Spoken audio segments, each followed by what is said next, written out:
Good morning again. How are you doing? We're moving along.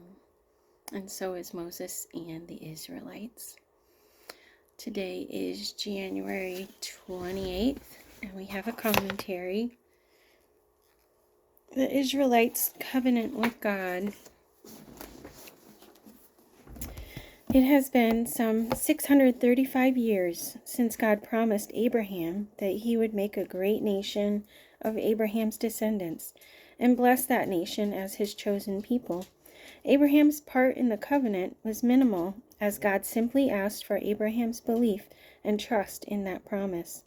Now, however, the time to fulfill God's promise has come, and God approaches the Israelites to covenant with them as his special people. Naturally, the Israelites are enthusiastic and excited, yet it soon becomes clear that they have not anticipated the full impact of their part of the covenant. In agreeing to covenant, the people will be pledging their faith and allegiance to an invisible king, their very creator, and promising to obey the many stringent laws which are part of the covenant.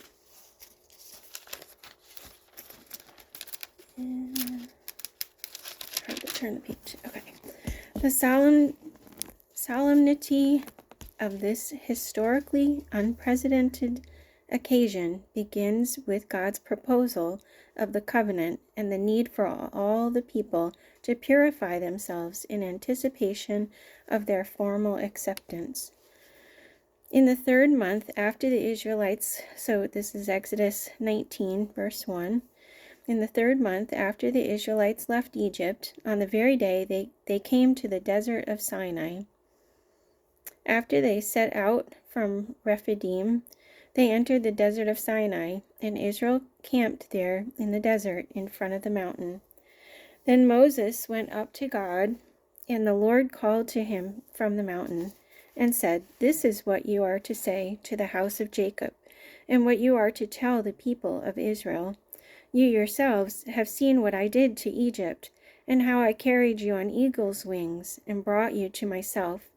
Now if you obey me fully and keep my covenant, then out of all nations you will be my treasured possession. Although the whole earth is mine, you will be for me a kingdom of priests and a holy nation. These are the words you are to speak to the Israelites."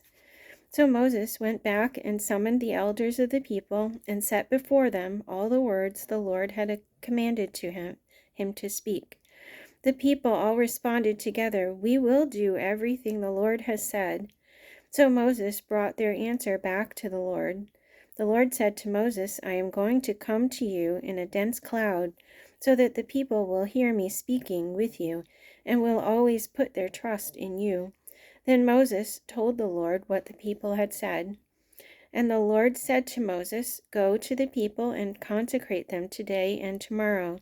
Have them wash their clothes and be ready by the third day, because on that day the Lord will come down on Mount Sinai in the sight of all the people.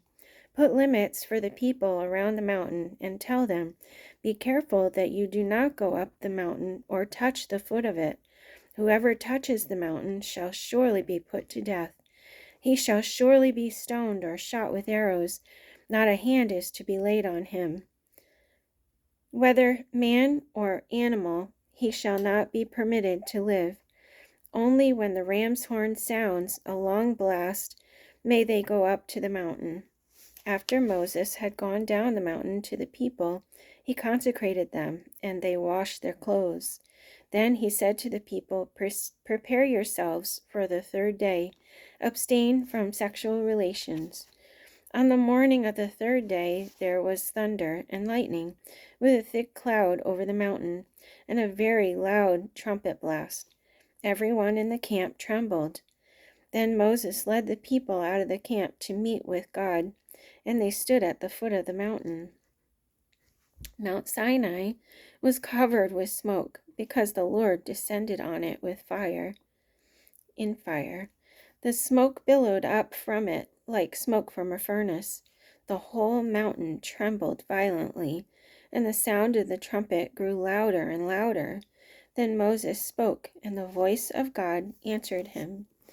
the Lord descended to the top of Mount Sinai and called Moses to the top of the mountain. So Moses went up, and the Lord said to him, "Go down and warn the people, so they do not force their way through to see the Lord, and many of them perish. Even the priests who approach the Lord must consecrate themselves, or the Lord will break out against them." Moses said to the Lord, "The people cannot come up Mount Sinai, because you yourself warned us. Put limits around the mountain and set it apart as holy." The Lord replied, "Go down and bring Aaron up with you. But the priests and the people must not force their way through to come up to the Lord, or he will break out against them." So Moses went down to the people and told them. And God spoke all these words: "I am the Lord your God, who brought you out of Egypt, out of the land of slavery. You shall have no other gods before me. You shall not make for yourself an idol in the form of anything in heaven above, or on the earth beneath, or in the waters below. You shall not bow down to them or worship them, for I, the Lord your God, am a jealous God, punishing the children for the sin of the fathers to the third and fourth generation of those who hate me, but showing love to 1,000 generations of those who love me and keep my commandments.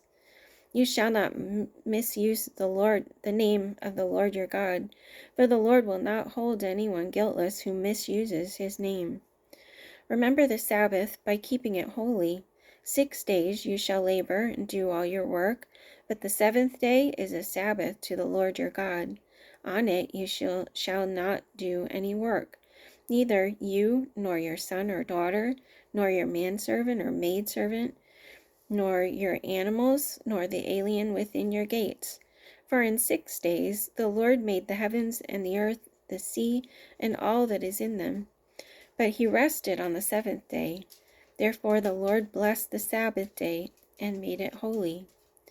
Honor your father and your mother, so that you may live long in the land your God is giving you. You shall not murder. You shall not commit adultery. You shall not steal. You shall not give false testimony against your neighbor. You shall not covet your neighbor's house. You shall not covet your neighbor's wife, or his manservant or maidservant, his ox or donkey, or anything that belongs to your neighbor. When the people saw the thunder and lightning, and heard the trumpet, and saw the mountain in smoke, they trembled with fear. They stayed at a distance, and said to Moses, "Speak to us yourself, and we will listen, but do not have God speak to us, or we will die." Moses said to the people, "Do not be afraid. God has come to test you, so that the fear of God will be with you to keep you from sinning." The people remained at a distance while Moses approached the thick darkness where God was. Then the Lord said to Moses, "Tell the Israelites this: You have seen for yourselves that I have spoken to you from heaven. Do not make any gods to be alongside me. Do not make for yourselves gods of silver or gods of gold. Make an altar of earth for me, and sacrifice on it your burnt offerings and fellowship offerings, your sheep and goats and your cattle. Wherever I cause my name to be honored, I will come to you and bless you. If you make an altar of stones for me, do not build it with dressed stones, for you will defile it if you use a tool on it. And do not go up to my altar on steps, lest your nakedness be exposed on it." And here's some more commentary. At this point, the Exodus record lists the first of many laws which God will set forth for his people to follow. The nation of Israel is to be a theocracy under the direct rule of God himself, whereas other nations around them are governed by customs, rules, and laws of the king or of other human authority figures. The Israelites will be governed by divine laws, which they must observe in keeping with the very covenant which they are now making with God.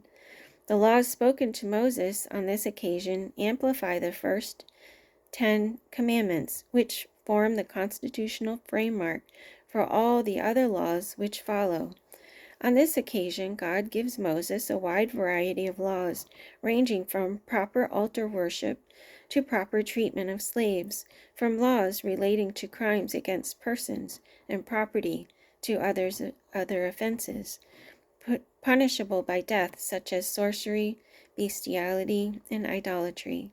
In addition, various duties are imposed relative to strangers, creditors, the firstborn, and other matters. Numerous ethical instructions are also promulgated to encourage honesty, justice, and mutual assistance in emergencies. Finally, several laws are given regarding Sabbath rests and the 3 yearly festivals which are instituted: the Feast of Unleavened Bread, the Feast of Harvest, and the Feast of Ingathering. So as to avoid the repetition found in the records of Exodus, Leviticus, Numbers, and Deuteronomy, all the laws will be presented later in a single collection organized by subject. Now, however, attention turns back to God's final instructions and the promises which he makes as his part of the covenant with the people of Israel.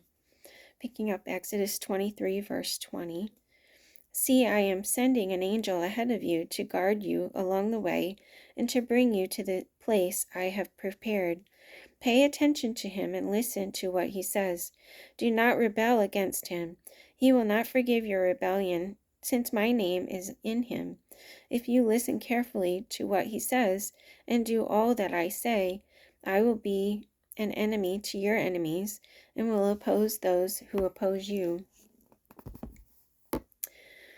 My angel will go ahead of you and bring you into the land of the Amorites, Hittites, Perizzites, Canaanites, Hivites, and Jebusites, and I will wipe them out. Do not bow down before their gods, or worship them or follow their practices. You must demolish them and break their sacred stones to pieces.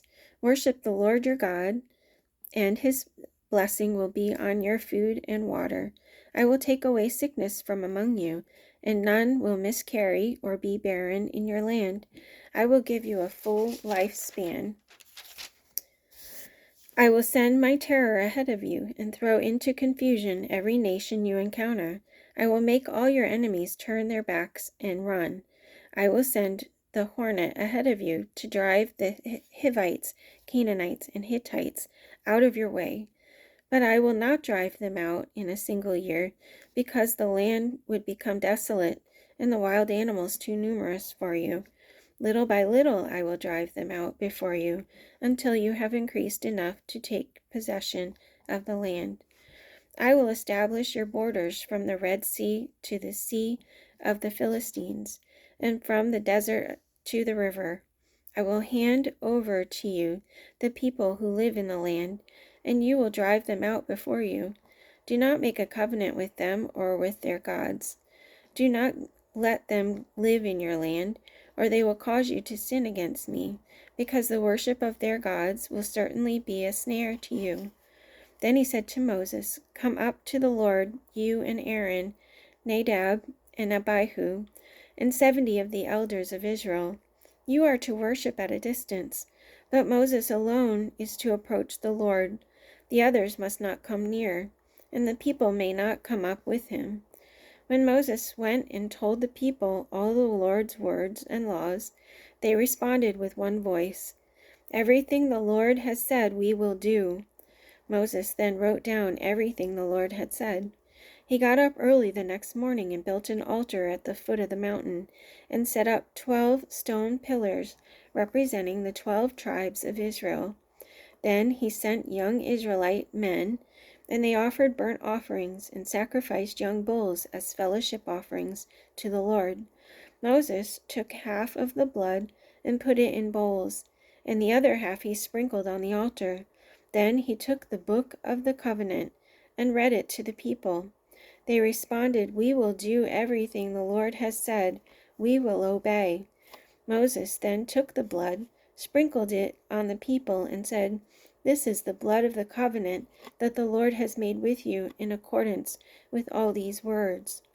Moses and Aaron, Nadab and Abihu, and the 70 elders of Israel went up and saw the God of Israel. Under his feet was something like a pavement made of sapphire, clear as the sky itself. But God did not raise his hand against these leaders of the Israelites. They saw God, and they ate and drank. The Lord said to Moses, "Come up to me on the mountain and stay here, and I will give you the tablets of stone with the law and the commands I have written for their instruction." Then Moses set out with Joshua his aide, and Moses went up on the mountain of God. He said to the elders, "Wait here for us until we come back to you. Aaron and Hur are with you, and anyone involved in a dispute can go to them." When Moses went up on the mountain, the cloud covered it, and the glory of the Lord settled on Mount Sinai. For 6 days the cloud covered the mountain, and on the 7th day the Lord called to Moses from within the cloud. To the Israelites the glory of the Lord looked like a consuming fire on top of the mountain. Then Moses entered the cloud as he went on up the mountain, and he stayed on the mountain 40 days and 40 nights. Whoa. And that's it for today. See you tomorrow.